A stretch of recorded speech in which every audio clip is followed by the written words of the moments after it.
ও মা, এই আবার ফোন দেখে মুচকি মুচকি আসছে কেন? দেখতে হচ্ছে তো ব্যাপারটা।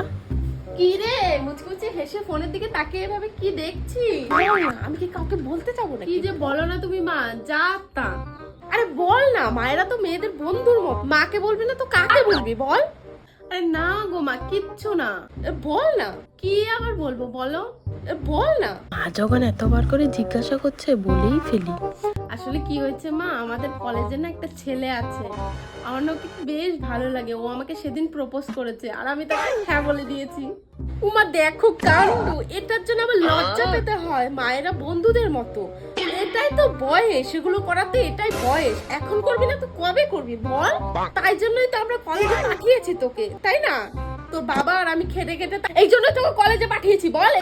এই জন্যই তো তোকে কলেজে পাঠিয়েছি, এই প্রেম প্রীতি করার জন্য, তাই না? তোর বাবা আজকে আসুক, আজকে তোর ফোনটা নিয়ে নেবো, তারপর তোর কলেজে যাওয়া বন্ধ করে আর সামনে বসে তোকে বিয়ে দিয়ে দেবো। আসুক আজকে তোর বাবা।